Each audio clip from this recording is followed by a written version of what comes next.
Well, that's pretty far out. So this is it, huh? Hell. But man, how bad can it be?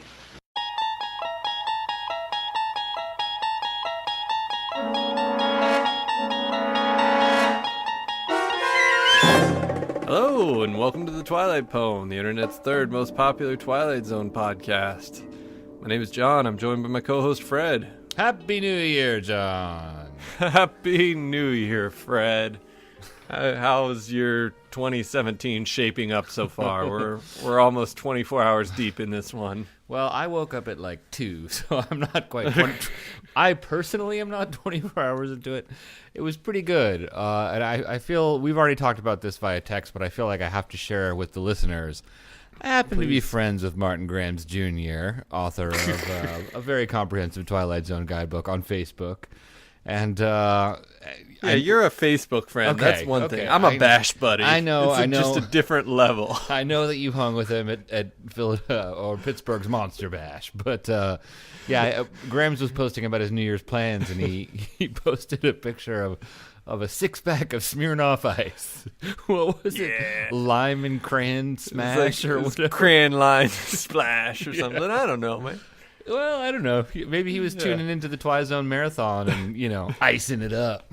I did watch a bit of the Twilight Zone Marathon yesterday and today, although today I was too hungover to be clever about it on Twitter.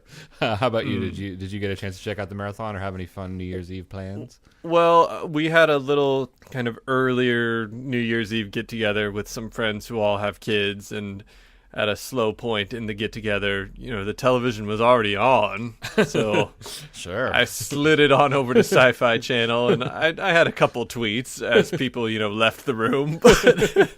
That's amazing. I would love if, nobody knew about the podcast, and you're just like, John Anderson, he's in a couple other episodes of this show, most notably. It was like that. These were friends, but not, super close, and, it was kind of like, oh, yeah, I have that Twilight Zone thing. I'm like, oh, yeah. And then we were kind of chatting. I was like, oh, yeah, it's kind of interesting. This episode's the really racist one that wasn't in syndication for a long time. It's not very good. And I started kind of dropping a fact here. I was like, oh, this is George Takei, and I almost started talking about which other Star Trek people were in Twilight Zone episodes. I was like, you've gone too far. They're already edging out of the room. Just stop. And then I looked up from that bon mot and I was alone. So normally in this podcast we'd segue ever so smoothly into an episode of the Twilight Zone, but we're all out of those. Last episode we did a rather unfortunate Rod Serling penned Christmas special about the UN, and we've decided to backpedal a little bit and get back to good old Night Gallery. So we're going to do, what are we going to do, John? Why don't you tell the good people? Well, yeah, to further hem and haw before we get to this thing. Please. Night Gallery, unlike Twilight Zone, which was, a single story per episode, Night Gallery was a little bit more of a assortment, and so the individual episodes, which were an hour long, would have, I think, anywhere between 2 and 4 tales. After we did our first Night Gallery discussion on the Caterpillar, we got a lot of input of things people would like to hear, and one that got a lot of support was a story called Hell's Bells, which we will be discussing. What we only learned after I'd already started preparing for it is that Hell's Bells is 7 minutes long, which is tough to really stretch out to our hour and a half long recording sessions. I mean, considering we spent 20 minutes talking about your kids' New Year's Eve celebration, I'm sure we could find a way, but yeah. So, the sensible thing would be let's just cover this whole episode, but we weren't going to go that far. So we are discussing the first and fourth segment in an episode of Night Gallery, which is Hell's Bells and a story called House with Ghost, I believe. Is that correct? That is correct. This episode aired originally on November 17th, 1971, in the very confusing numbering scheme of the Night Gallery. This was Season 2, Episode 15, a.k.a. Episode 9A and 9D of the second season. I don't know. Anyway, here's the intro. Good evening, art lovers. For your enjoyment and edification, 3 paintings on display. part of a collection of kookery unique to this special exhibit. Painting number 1, out of the real estate section of a ghost town weekly. A gingerbready item quite appropriately called House with Ghost. This, ladies and gentlemen, is the Night Gallery. Do you think when Rod wrote collection of kookery, he kind of just like chuckled and smiled to himself like, still got it? I don't think so, man. I think he was just like, collection kook. Yeah, sure. What's a word you associate with houses? Gingerbread. Sure, this is a gingerbreadery story. Yes, exactly. Yeah, whatever. There's Fine. much gingerbreadery afoot in tonight's kooky coterie. Really, I thought that would make sense the second time I heard it because I noted it when I watched the episode. And nope, not a bit. Historically, traditionally, we had done Serling style intros. Now we didn't powwow about this before, which perhaps we should have. I only wrote one Serling style intro, kind of encompassing both. Oh yeah, I'm lazy. I mean, Did you write two separate for each? We can mutually count on our respective laziness. That was a safe assumption. I only wrote one as well. Okay, so maybe it's time to move into that section. Yes. So I think I should probably go first with my intro Sure. here. That encompasses both segments. Please. I'm Rod Serling, former host of the Twilight Zone and current host of Night Gallery. You probably remember me as the writer of such classic tales as Walking Distance and To Serve Man, and I urge you to strongly, very strongly dwell on those memories if you sit back and take in these two tales, one concerning a divorced ghost and the other a hippie who goes to hell. Remember, as you watched John Aston call the devil a groovy dude, I brought Eye of the Beholder and the Lonely into the world. How weird is that? Anyway, it's the 70s now, and I need a paycheck and a haircut and a drink. They can't all be winners. It's the Night Gallery. All right. Yeah. What you got? And I will say, I think when Serling in his Twilight Zone intros, I'm not saying our Serling style intros were ever particularly good, but his effort and his artistry often pushed us, I think, Yes. to try and be good. And Yeah. there's a real phone it in quality to Serling's Night Gallery intros that really don't inspire you to work too hard. So The excuse is longer than the intro. Let's hear exactly. Tonight we will toast two terrifying tapestries. First, a foray into the flat of a philandering fella and his frequently falling female friend. With the help of Scare B&B, these two will find a fright-filled fixer-upper with all mod haunts. In our second frightening fable, a freaked-out Flying Burrito Brothers fan will find himself farther out than he's ever been before. A real downer, Daddy-O. All the way down in hell. This, ladies and gentlemen, is not what I wish I was currently doing with my life. It's the Night Gallery. I like we both touched on Rod's shame. I have to say, Scare B&B. Now that's College is expensive, kiddos. Coke's a hell of a drug. No, I'm sure Rod was clean and sober. Yes. Except for the 12 cigarettes a day or 12 packs a day habit. Anyway, this is the Night Gallery episode. Yeah. Here's our spoiler warning. We're about to spoil both of these segments, so check them out before we get going.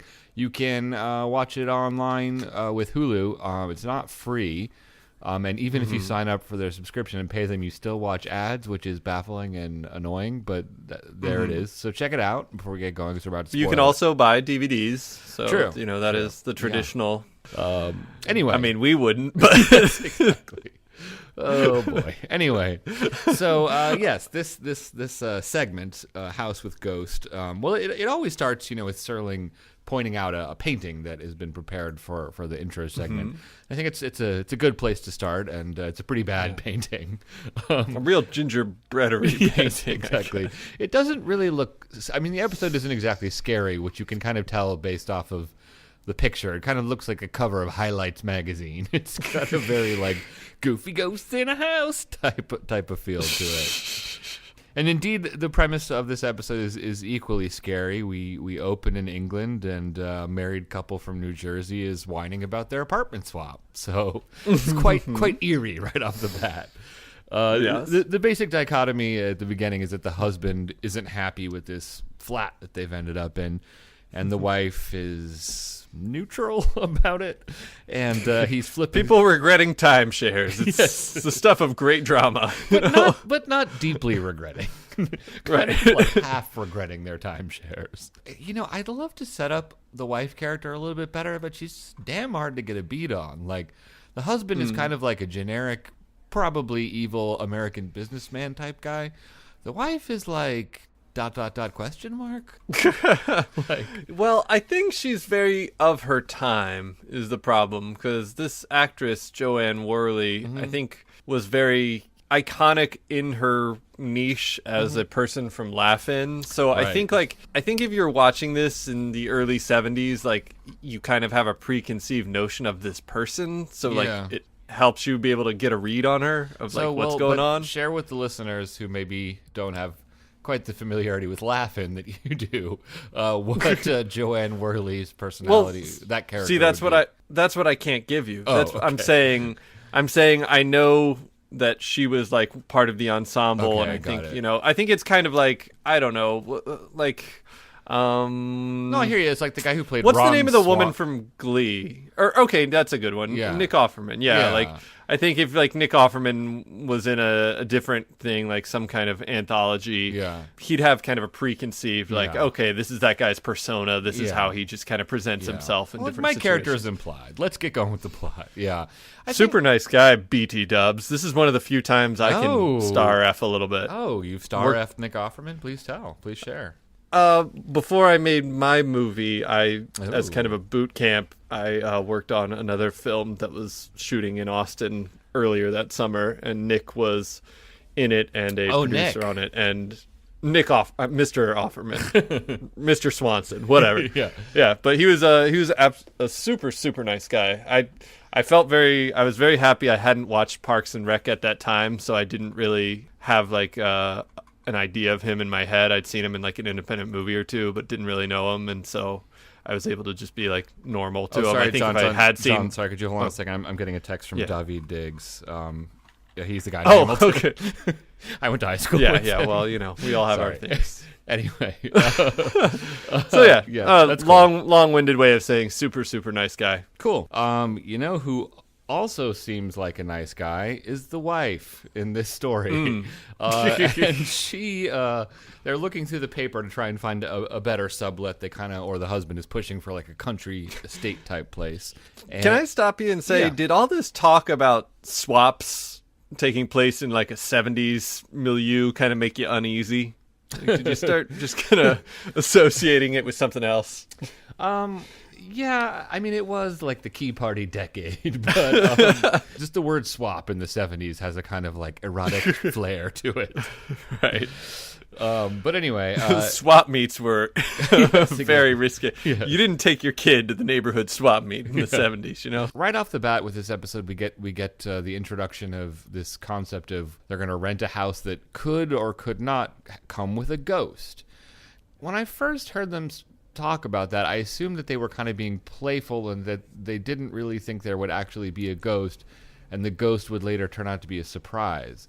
But now I'm not really sure. Like, do you think the episode posits a world where these people are like, ghosts are real? Do we want one or not want one? Well, the episode certainly indicates that the woman is legitimately into spiritualism and seances, which is a little weird because the husband seems like a super aloof, above it all kind of with ghost. Okay, but like as the episode progresses and develops, he goes with the flow. Yeah. Super. Maybe he's like so above it all. He doesn't want to like look like he's surprised when a ghost actually shows up. I don't know. Well, but like, yeah. I mean, again, this is all parceled under the fact that it was the 70s, so maybe like just ghosts were assumed to be real at the time. I don't know, but like, it's a different era. But like, he then subsequently in the next scene goes to the real estate office where where he's discussing this.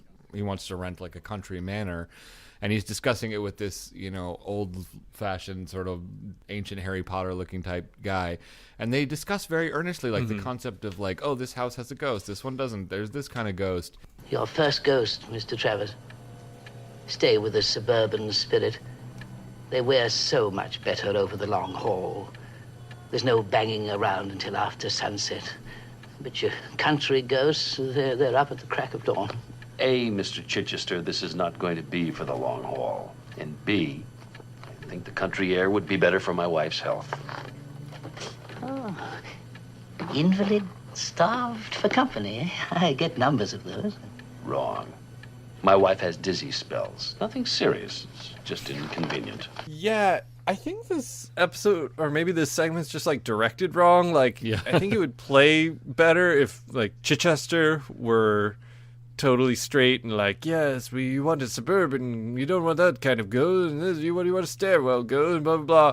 And if the guy were really like, oh, okay, yeah, exactly. sounds good, Yeah. Grandpa. Like, Yeah. you know, if you could tell he was just a little bit more like humoring the guy and like whatever. Yeah, like But humoring he's not really his, playing it that way. Yeah, like humoring his spiritualistic wife and then humoring this wacky old real estate agent guy.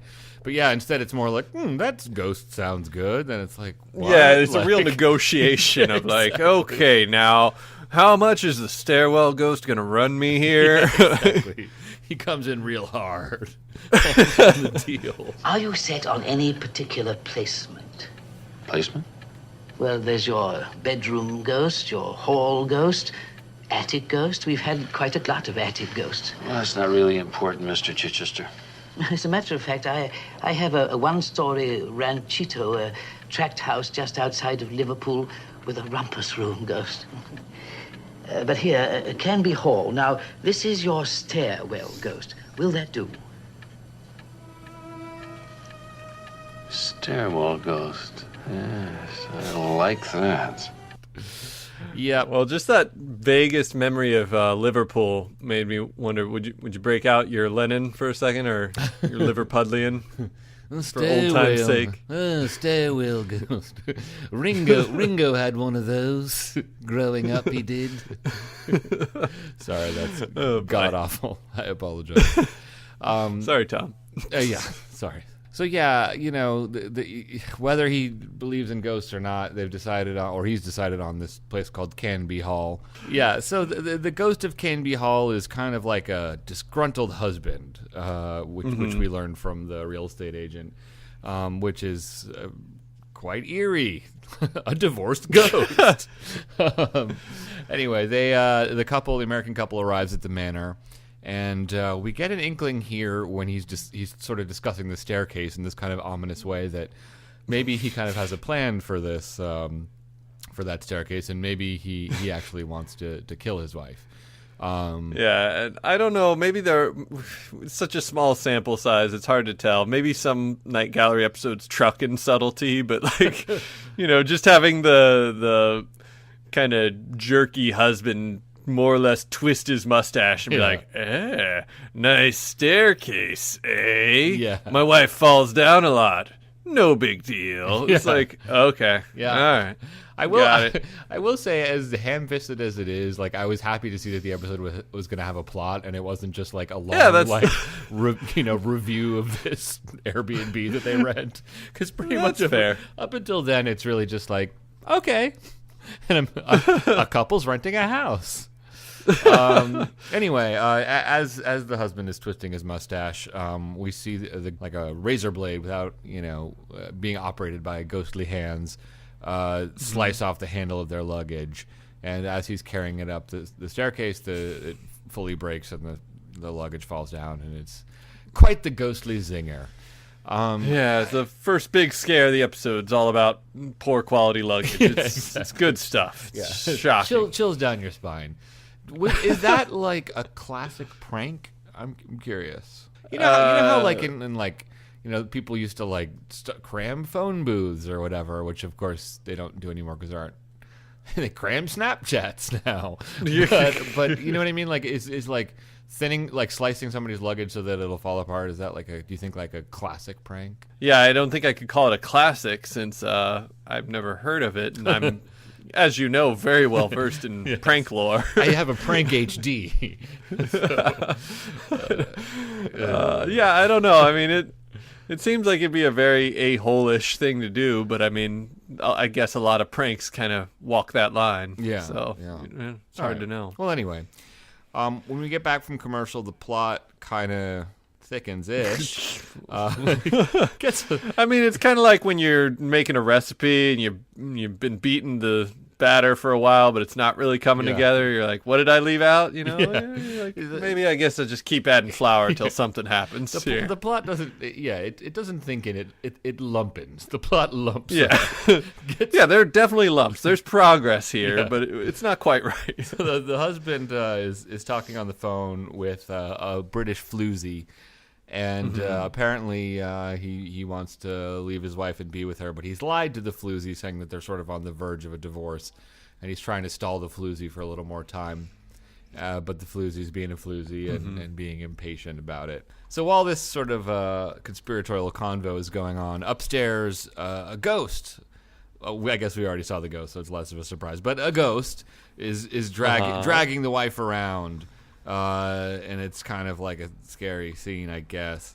Kind of like... I already forget. Do we see a ghost, or do we just see her being dragged? We just see her being dragged. Right, yeah. It's kind of like a real, like, cartoony, half-assed exorcist scene, essentially. Yeah. Anyway, it's terrifying. Yeah, she gets dragged around, and she says she felt ghostly hands. And so that's, that's something that happened in the episode. And a doctor arrives to check out the wife. He's got some enjoyably aggressive facial hair. It kind of looks like his sideburns took a wrong turn and met in the middle at his mustache. He's got some very British facial hair. He delivers his diagnosis in a rather odd 1-2 punch, because he's talking with the husband and very kind of like casually going like, "Oh, there's nothing wrong with her at all. It must just be the nerves of moving into a new house. This happens, these things.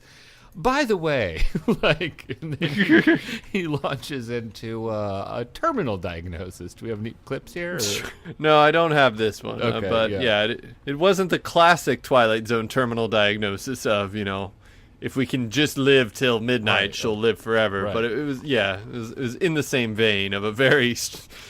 doctors don't have the best bedside manner in Serling's world. Yeah, well, they're gonna die. Yeah, it's like the mole on your back is fine, but you have brain cancer. Like you lead with the brain cancer. Anyway, so that's, I guess, another lump in this plot. And later on that night, Ellis is calling the floozy on the phone, and she gives him the old heave-ho, telling him it's over. A, I am keeping my promise. B, it'll only be for a few more months. No, Ducky. Not even a few more hours. What do you mean? A, forget it, Ellis. B, don't worry your little head about a single thing, because C, it's all over, Ducky. The only reason I really play that is because pretty much the only bit of characterization they've bothered to give us about this guy is that he likes to... bullet point things by going ABC. It's about as much as you're going to get. It's a rich characterization. Citizen Bullet Point, they almost called this episode. It's kind of like the saddest little dab of character that only serves to highlight the gaping hole.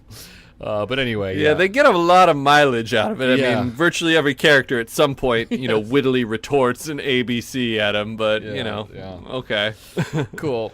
He's dumped.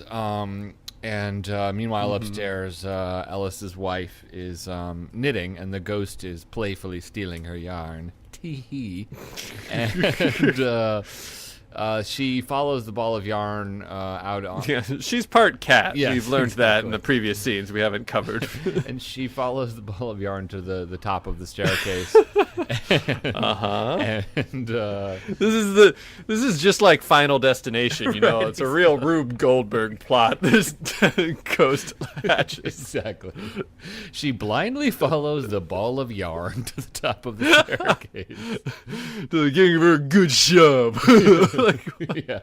I wonder if the writer, when he finished writing that stage direction, was like, "Good show, old boy." There it is. Another trap expertly laid. The wife follows the yarn to the top of the staircase. Yeah, women like yarn. She'd probably be. Yeah. Anyway, so yeah, she's up there, and she asks Ellis like, "What's wrong?" Because he's obviously crestfallen about getting broken up with by his floozy. And at this point, she just up and falls to her death, or gets up and ghostly shoved to her death. And it's treated with all of the emotional nuance this episode deserves. And as she dies, Ellis is visited by the episode's final character, the ghost, Mr. Canby, the divorced ghost, who announces that he's, happy to have helped. Now, is it accurate to say he's divorced? Is that quite right? Isn't he like he had a lady on the side, and I think his widow after he passed kind of I think they were estranged. I don't think they were divorced because the wife still inhered from him. So right, that's true. But touche. It's crucial for this very important twisty plot. Exactly. it starts coming fast and furious at you. It's like The Usual Suspects. There's just revelation and twist. You got to keep your hands on all those threads. You don't want them getting tied in a knot. Anyway, yes. So the estranged ghost, as the viewer, you're chasing the yarn frantically towards the edge of the staircase. Exactly. Oh, so do we have any clips from this? Yes, here we go. Just a bill for services rendered. A slight push. I don't need any services. Mr. Canby? But you asked for them. Steep staircase, marble steps, dizzy spells on record with the good Dr. Crowd. Well, it was obvious even to a ghost. It's nothing you can't afford. Only $2,000 a month for life. No. Oh, come. But you said the figure yourself. I wasn't going to go through with it. I was going to wait till she died. I swear it. Well, I wasn't. I'm an impatient man, Mr. Travers. Here. I caution you. I have quite a reputation of hounding my creditors to death. Oh, Mrs. Man. What do you need money for? A, I'm a man of my word. B, I have responsibilities. To whom? Your widow? She's in great shape. No sweat. She's living in Brighton.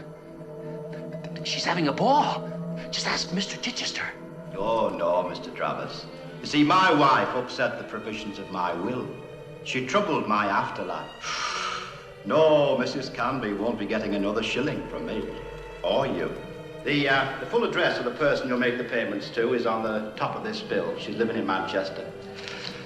She's a wonderful woman. I wouldn't go back on my promises to her for anything in the world. Not for anything. You see, Mr. Travers, I too had a bird on the side. Another twist. Like yourself. I'd do anything in the world for her. Do you know what I mean? Yeah. And this icky episode laughs to a close. I mean, that really is literally like it's. I don't know. It's just. It's not exactly like there's unfinished business. It's just like. It's always kind of sad when you end your episode on like the main character just like looking glum. Because he's gonna have to pay a ghost $2,000 a month. Because the ghost wants to make sure his side piece has like a nice like what is taken care of. Like what? Yeah, it's yeah. Anyway, so that's the episode. The plot is very chunkily stapled together. Like I didn't understand why she was supposed to have a terminal disease, like what difference that made or what overall effect that had on anything. And then also... Yeah, well, I guess... Well, I'm sorry, you can No, please. let's do it bit by bit, play by play. Let's really tease this out. Yeah, no, it's a little inexplicable because I think they give a 3-month time bomb on her terminal illness. 8 months. 8 months. Was it 8 months? Okay. Either way, yeah, it's like months. So that doesn't really work dramatically for me, in as much as we've had one convo and she's like, I'm getting tired of waiting around. What's going to happen? Yeah.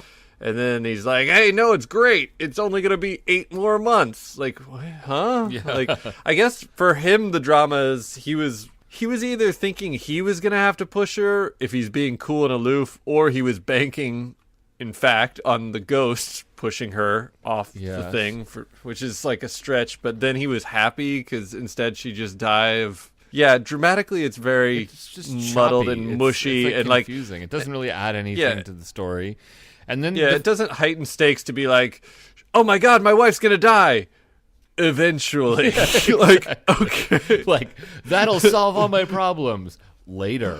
Like, yeah, like if you told me like if it was a classic TZ, you know, if she makes it to midnight, like okay, well now there's like stakes, but it's like, boy, sometime in the new year we're gonna have to address this. Yeah, the time periods aren't really because it's like the floozy seems to be pretty much like I'm gonna go at any minute, and then he's like, well, okay, so 8 months ish. Unless she gets proper treatment, so that clearly like does away with. I mean, part of it is that not to move into trivia, but it's based off a short story. I did track it down and read it. It's very short. Really? Yeah, and some of that stuff is just. I mean, it's not a good story. It's pretty bad, as one would imagine.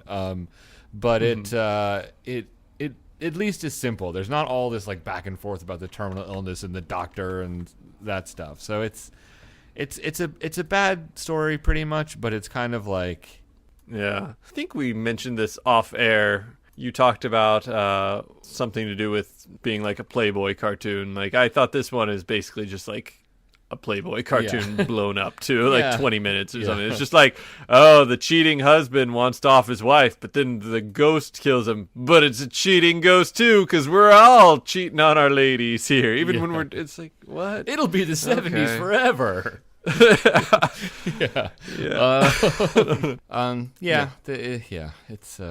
a very, very politically correct episode. I mean, it's scary as hell. So that's the thing. Is like you set a lot of this stuff aside because you're just on the edge of your seat. Yeah, totally. I think one thing it does is it demonstrates by failing utterly at this at how good the Twilight Zone was in so many ways, because so often the Twilight Zone put two very normal people into extraordinary circumstances, and I think that like the discrepancy there, the very believability of their lives, made the unbelievable thing that much more shocking and affecting. And this, it's like, okay, it's the 70s, and they kind of believe in ghosts, and they think ghosts are real, and then a ghost shows up. It doesn't, even a simple ghost story where it's like people don't believe in ghosts, and they show up and ghosts spook them, has more of an effect than this like weird, muddled, like unclear attitude towards whether ghosts do or don't exist. You know what I mean? Yeah, like when the guy actually sees a ghost and just has like a chat like he would with a gent at the club, and like just kind of looks miffed at the end. I know, like the fact that it's a ghost then just becomes totally irrelevant. That just could be like the gardener or something like that. Right. But if it was the gardener, the episode would be very dark. It's just like a lousy sexual politics version of Strangers on a Train at this point. It's really weird, but if you think about it, if the husband was like a real person who killed the wife, the episode would seem very screwed up. But because it's a ghost who killed his wife, it's quite whimsical. Yeah, somehow it's like a wacky ending. I don't know. She was killed by a ghost. Bios and trivia. Bios and trivia. Bios and trivia. Yeah. Scott, Zachary, Mark Grams Jr., Zachary and Grams, and IMDb.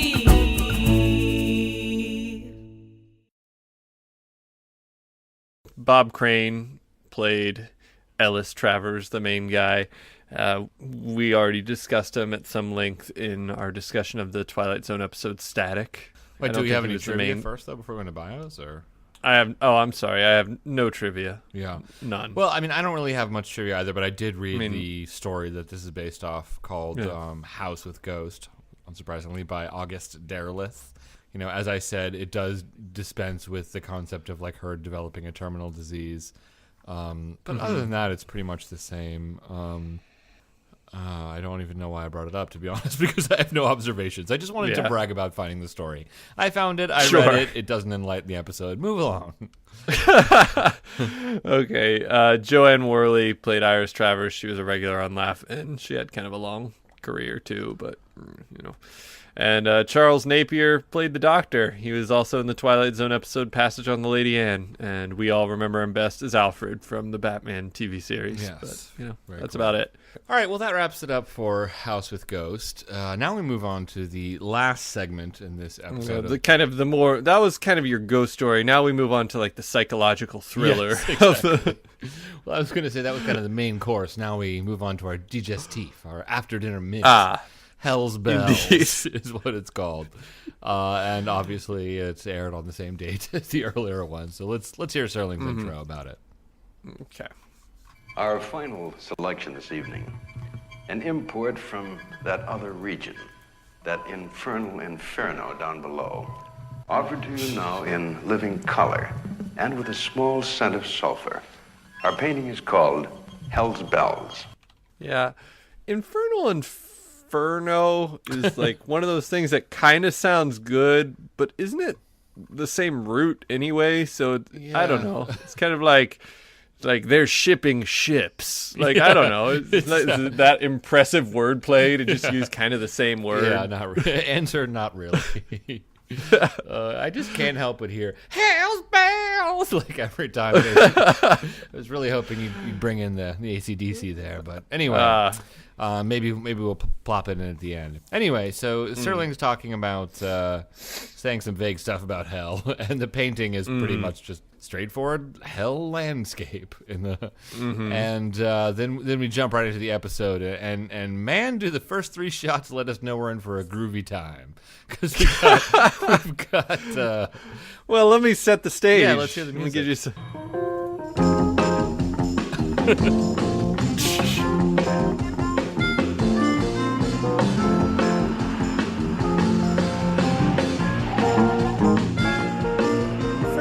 You can't make any fun music like this, really jazz the people up a little bit. Yeah, I know. You know what I really love is imagining, like, I don't know, the studio musicians who are probably like grizzled jazz veterans who had to make that or whatever. Like the music director being like, "No, man, play it cool and funky," and they're just looking at each other in disgust as they crank out this little hippie nonsense. Yeah. Anyway, so while that very lively, cheerful hippie jamboree music is playing, we see a speeding car speeding in, just like knocking over signs and headed into the forest. And the guy who's driving it is John Astin, the guy who played Gomez Adams on the Addams Family TV show. And he's a hippie. And he looks crazy. And he's a hippie, or he's your dad being a hippie for Halloween. Exactly. One of the two. It's pretty, it's funny because it's like, oh man, look at this crazy hippie who's 63. Like, it's really weird. Yeah. Yeah, so this older gentleman hippie is speeding his car out of control, and he groovily gets himself into a funky little car crash, and his car just kind of groovily spins off the road, and he dies in like about 6 seconds of screen time. He gets into a car crash. Very economic storytelling. Well, I think before I realized this was 7 minutes long, I was like, wow, this is going to be a real tight story. We're just getting right to it. Yeah. It's like, well, then it ended like 3 minutes later, and you're like, oh. I know, okay. But it is rare to have, like, you only see one shot of your main character before you kill him. But yeah, anyway, he dies, and then there's this kind of like funky effect shot as he's falling into the pit of hell, and these weird demon type faces appear. Some of them are scarier than others. If I saw it when I was like 4, I'd be weirded out. Yeah, they kind of look... What do they look like? They kind of just look like crummy mimes, sort of, ish. Yeah, I don't know. I mean, they're trying to be spooky, but, Yeah. They've got like $30 and some, some crap appliances left over from last week's episode. Yeah. So They went to the Halloween Superstore with a nice fat check. Anyway, these demons are like sort of barking and yelling like blasphemer, idolater, like his sins at him as he falls into hell, and then he slides through a wacky chute and ends up in kind of a waiting room.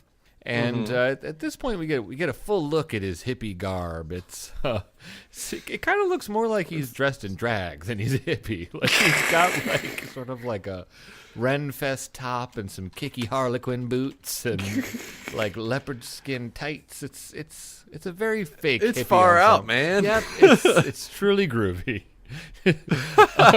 And again, it's so weird that it's like they're going for this hippie character, but he is like in his 60s, right? No, Okay. he would have been in his like, well, maybe 40s by But then. even so, you know what I mean? It's like hippies are all like 21. Well, you know? now I kind of want to look up his age All right, let's to check it out. confirm. Let's see. Okay, 1930.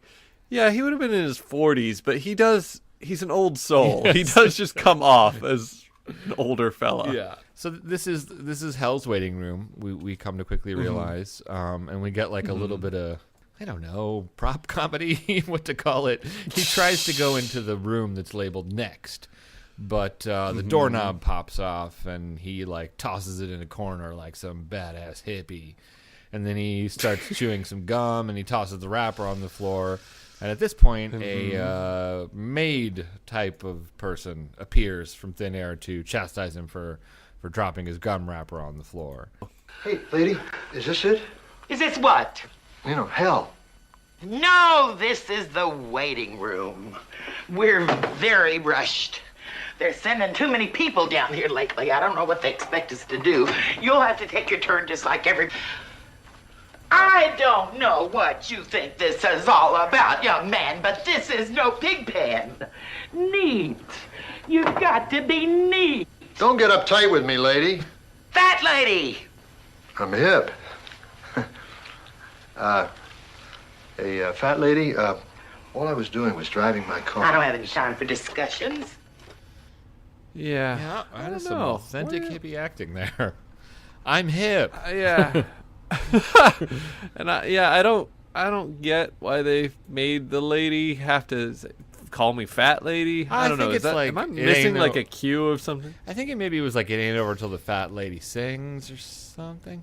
Question mark? Maybe. That's just that. I don't know. I maybe. Yeah. Well, anyway. Yeah. Yeah. That was the first of a few questions I had about this. Exactly. Yeah. So she disappears into thin air, and John Aston is Fat air. Fat air. True. Hey-o. Because we're making these hilarious chunky jokes, I guess. Yep. And we get like a trippy sequence of John Aston like remembering all of the medieval etchings of hell that he has remembered in his life as a hippie. And it's like, you know, scenes of hell that are like people in fiery caverns and goblins and demons. And so he's like, man, hell's going to be quite the bummer. And at this point, a buzzer buzzes over the door that says next. And it's time to go to hell, literally. Now, just a question. He kind of, in going through the doorway, there's like one door and then another door opens. Did you get a little MST3K twitch out of that? No. Like the little hallway doors? Oh, yeah, like a sequence of doors. No. Yeah, that's cute. Yeah, no. I think the second Pavlov response for me when you put two doors a little too close exactly. together. Yes, I'm sure that comes in handy in your daily life, just constantly. You're like, and then to distant future people like, John, it's a hallway. Yeah. Yep. I thought it was just, you know, it's the second door is like a fire door, and obviously it's hell, so haha. So, yeah. Okay, Yes. so hell is like a kind of like quaintly decorated 70s living room with a giant stack of records in the corner, and John Aston comes in and really starts hippieing around. I like how he says, like, he's like, far out, a stack of records. Maybe they have one of my groups. I just love nothing shows that you're cool, and referring to a band as a group. What's that line about specificity being the soul of narrative or something? Yeah. Oh boy, records for my groups. Exactly. The Rolling Stones group are the tops. I really enjoy this music sound going around. Yeah. Anyway, so he like runs over to the records and starts playing one, and what comes out is not more of that truly authentic psychedelic rock that we heard at the beginning of the segment, but instead like some sort of like Lawrence Welk kind of like kind of like a elevator music essentially. And he doesn't like it, and he tries to change it, but it won't change. And so he drops a gum wrapper to get the fat lady's attention, which was actually kind of a clever move. I agree. Yeah, I thought that was kind of. That was the one like moment where it was like, oh yeah, if you like need help in this nether world, you can summon a demon, even though it's just like a cleaning demon. Yeah, that's a clever move. No, I agree, and I thought like the physical comedy stuff they did as earlier, like throwing out the doorknob because he initially puts it on the desk. And then he's like, screw this, and he tosses it in a corner. There's an element that's kind of charming-ish, maybe. Yeah. Okay. Anyway. It's a good episode. Yeah, it's great. So she shows up, takes the gum wrapper, and he doesn't get anything out of her edgewise. Then a new character shows up. It's a guy in the corner, and he looks sort of like the man in the painting American Gothic. He's got like sort of like some farm clothes on. Nice weather for this time of year. Hey, man. Am I glad to see you? I thought I was going to have to wait alone in this room. Hey, can you tell me, what time does the next group leave for hell? Of course, it's colder than last Tuesday, but no point in worrying about that.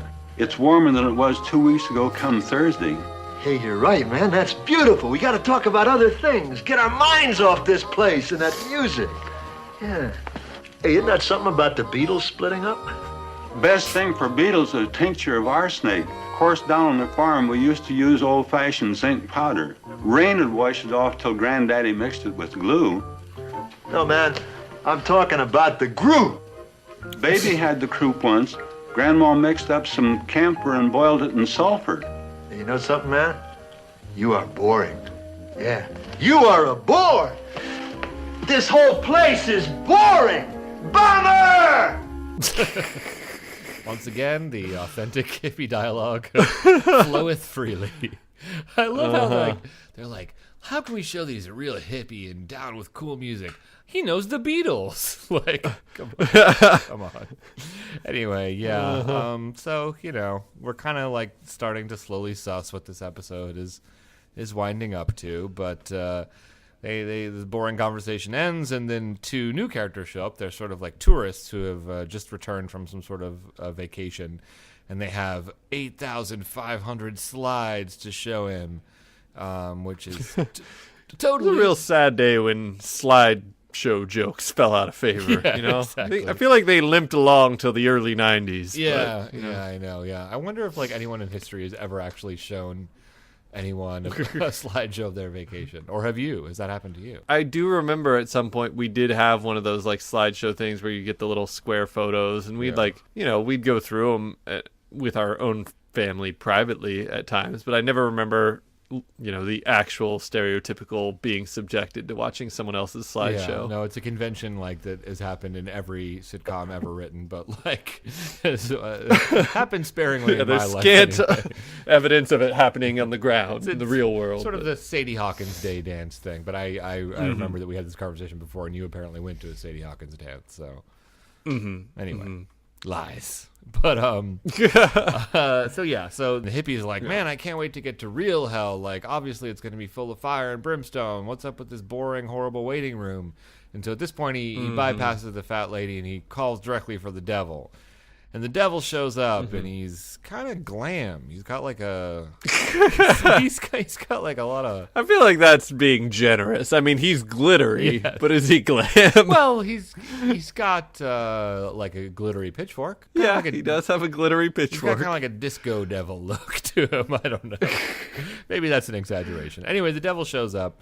Hey, man, when are we gonna get to hell? Having a good time. Are you the devil? I am. Hey, man, that's far out. I'll get the lights, dear. Hey, tell me, what is this put on? I beg your pardon? No, I mean, how long are you going to keep me in this dumb room? I mean, when do we go to hell? The whips and the chains, the boiling oil, snakes, all that stuff. This is it? What do you mean, this is it? This is hell? Yes.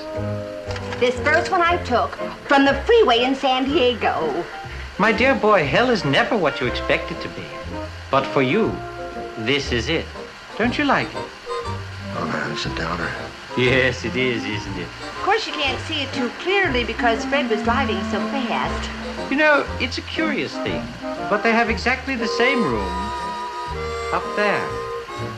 You mean that guy, those slide people, this wallpaper? They got that in heaven? Yes, you see, while this room is hell for you, absolute beastly hell, up there, the identical room is someone else's idea of heaven. Think about that. Won't you? Oh, gosh. The devil's so pretentious. Think about it. Yeah.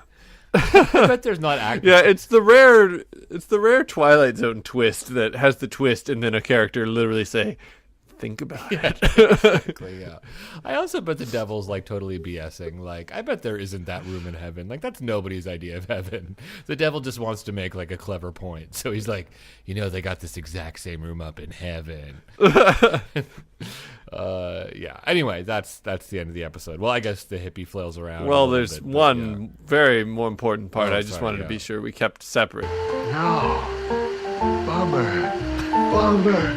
Bummer. Bummer. Bummer. Now this one shows the Almost made it all worthwhile. Yeah. Bummer. Bummer. Yeah. Like hippies do. Yeah, you know, because they're hippies. Yeah. So yeah, that's the episode. I don't know. It's weird because it really is just the exact same plot twist-ish as A Nice Place to Visit, but just delivered to lesser. I mean, it's not the exact same twist, but like a character discovers that hell isn't what he thought it was going to be, to bummer consequences. I mean, it is a little different in as much as A Nice Place to Visit had the slightly cleverer take that, like, you know, hell is getting give the person everything they want, and then it'll get boring and blah, blah, blah. This is like, it's not actually unsurprising or a twist that, like, the hippie wouldn't like the boring, but it's just like, oh, he thought it was going to be fire and brimstone, but it's just tedious. It's like, yeah, it's kind of like, it's I don't twist to know. him, but not to us. It's weird. Right? He's the only one experiencing the twist, which is unfortunate. I get that it's dull, but he has like visions of classical, like Dante hell, and you know, he kind of lucked out in this one. You know, I know he's like, oh man, wouldn't it be far out to like burn in a pit of oil? No, no, it wouldn't. You just have to sit and watch a slideshow, like, deal. It's not that bad. This is the second time we've discussed a hell-based episode where you've expressed fondness for the hell-like scenario. I'm just saying it's not as bad as these characters are. I know. You're like, they're hey. overreacting. I'm just kind of, I'm a go with the flow kind of guy. And if like the alternate is, you know, torturing me and pulling out my fingernails and stuff, yeah, I'm going to take the like, oh, it's kind of dull and I've just got to make small talk all day. No, like, I know. I'll live. And then that really gets to kind of like the central question of an episode with many, many questions flitting about it.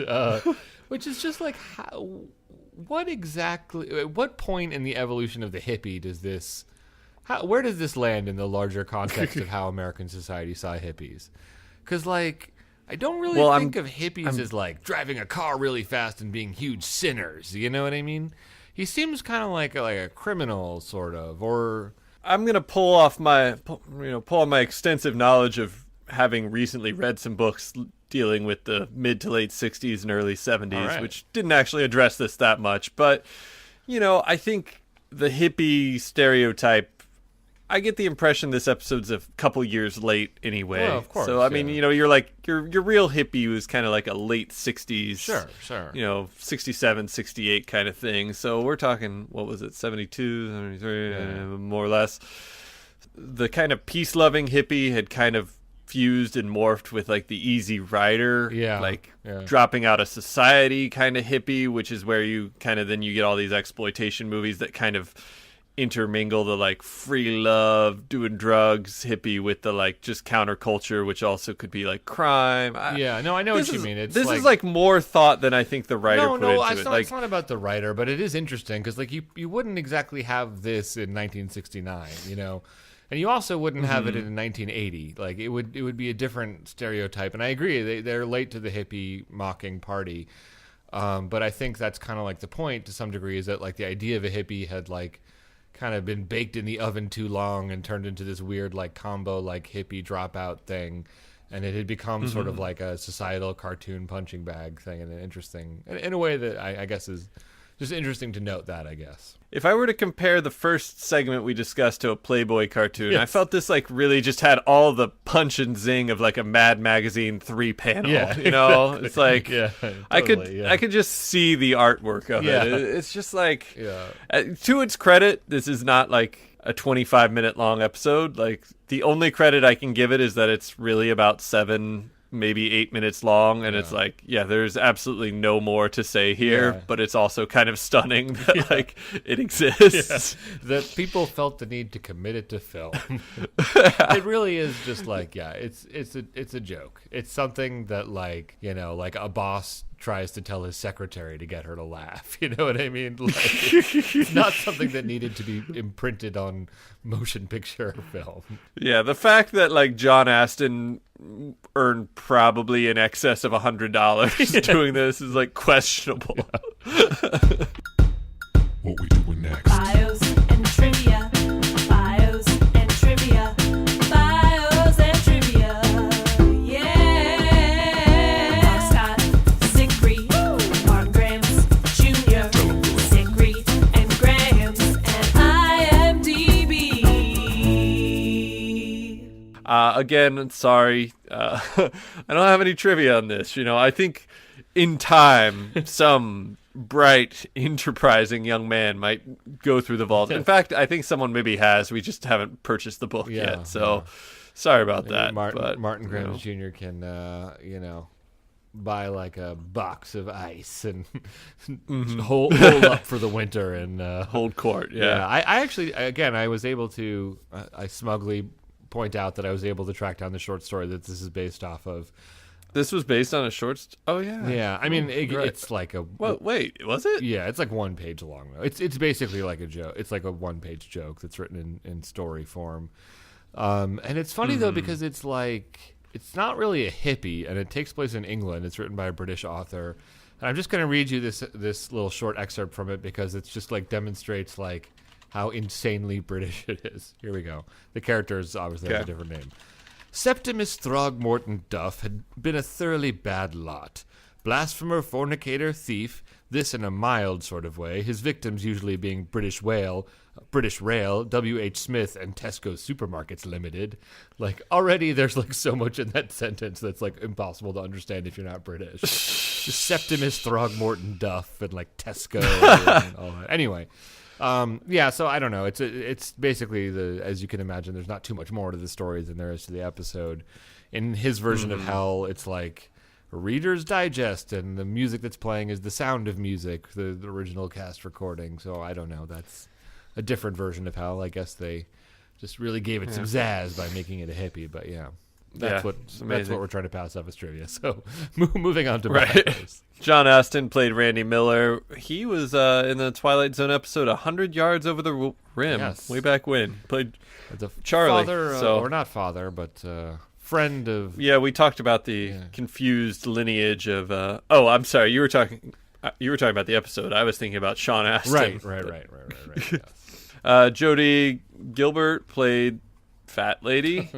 Out of 115 credits, only 5 or 6 of them credited her as Fat Lady, Fat Girl, or Fat Woman. Nice. So that's pretty good. Progress. That's, the demons that we saw when he's falling were played by, among others, Gene Carney, and Jack Laird, who were writer, directors, producers of Night Gallery, which really just goes to show how half-assed that was. They're like, oh, you're standing around here. Let's slap some makeup on you. It's gonna be scary as hell. It's great. So that is the thing. Written by Theodore J. Flicker and directed by him as well. He also played the devil in this episode because I guess no one was willing to put on the costume. Wow, it was a real small shop.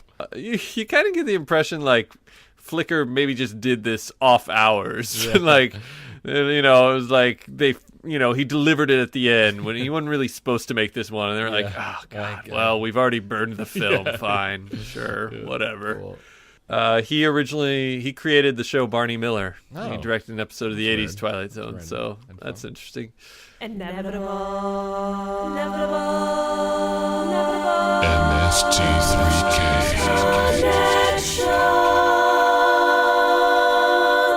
Well, we almost missed it there, but we like to make connections between what we're talking about and Mystery Science Theater 3000. I think I have one, and maybe you have one too, so why don't you go first? And Oh, we'll you have one. Swing around. Well, you know. Wow, did you spot this one? Maybe this isn't right then, but I thought the guy who played Alfred the Butler was also in Mole People. Oh, I think you're right, but I didn't even look him up because, we'd done that one before, so I didn't. Sorry. Anyway, what'd you get? The one I did was John J. Fox played Mr. Tourist. Okay. He was I did in not spot this 3 one. Night Gallery episodes total. Yeah. But you're going to remember this role, Okay. I think, maybe. I don't know how well you know this episode. He played the gas station attendant in the 9th season episode, A Touch of Satan. Oh, you remember yeah. that classic comedic bit?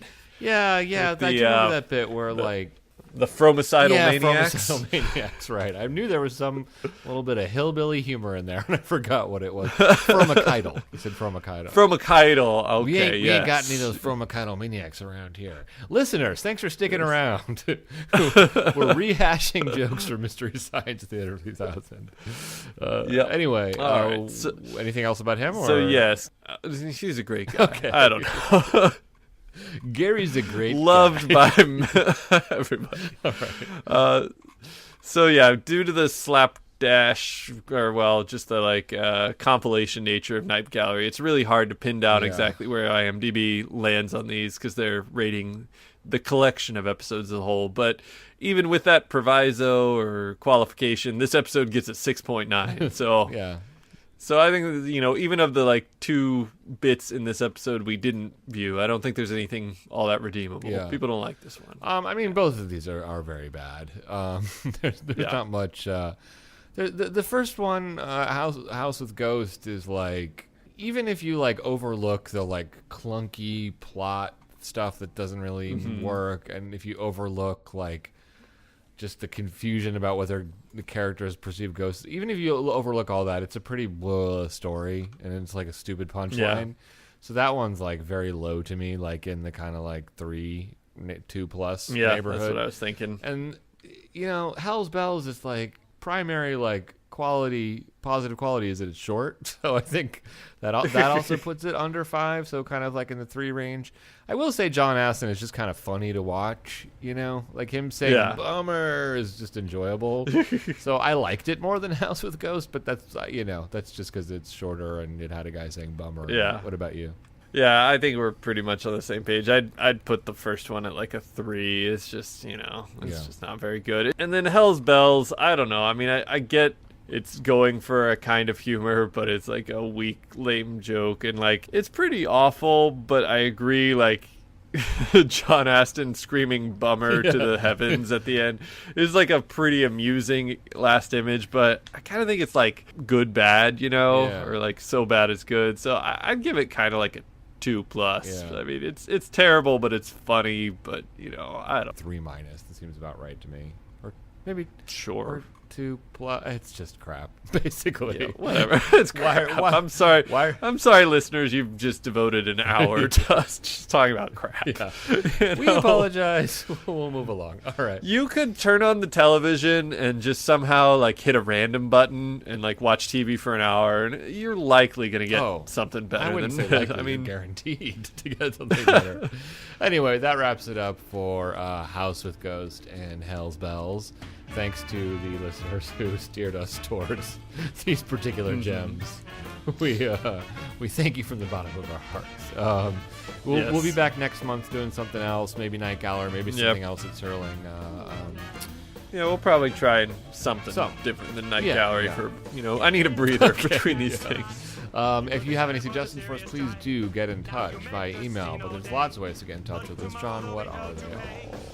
You can send us an email at twilightpwn, pwn@gmail.com. You can get in touch with us on Twitter at twilightpwn. Check out our Facebook page. You can listen to us on any kind of podcatcher app. We got a website, twilightpwn.tumblr.com. You can subscribe to us on iTunes if you're over there. If you leave us a rating or review, we dig those. I did mean to mention at the earlier part of this episode, I don't want to let it go. Fred, I hate to do it. It's never a proud moment in the show, but I hate to tell you, but I'm afraid this time you pulled a boner. And that boner pulling is directed at me, a listener. Dylan over on Facebook was kind enough to point out that last episode in discussion of Carol for Another Christmas, it aired in around Christmas 1964, and I stated concurrently with the run of the Twilight Zone. And even as I said it, I kind of my heart fell. I felt a tingling that I might have to pull out that boner clip at some point. I felt like a little too cocky about that. Cocky? Like 64, 65. Yeah, exactly. So the Twilight Zone's last episode aired somewhere, I believe, in June 1964. So let's be vaguer so we don't have to pull out that clip again. Sometime before Christmas. Christmas. Exactly. So thank you, Dylan. Yeah. Good call. Keep doing the Lord's work there.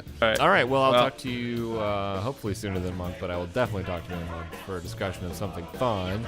And listeners, same awkward goodbye to you. All right, talk to you later.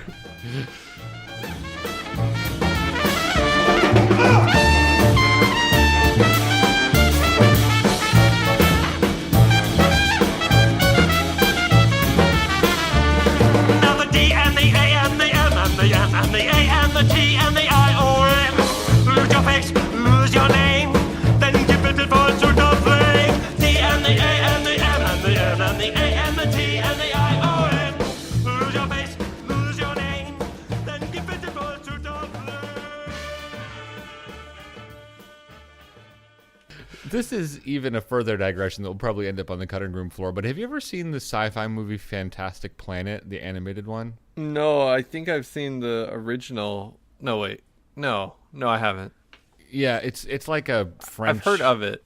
It's a French animated movie, and it's like it was made in the 70s, and it's very like... Or maybe 70s and 80s, or maybe like around that era. Maybe it's still being made today. Yes, who knows? It's just a very kind of like creepy, eerie animated sci-fi movie, and I watched it with my dad over the holiday break, and because it was made in the 70s, it has kind of like a 70s like funk type of score that now just has the connotation of porn, and so like the entire time I was like, I'm watching an animated French cartoon with my dad, and it seems like sex is about to happen. Yeah, wait a minute. Is this Flash Gordon or Fantastic Planet? It's very hard to be sure. Yeah.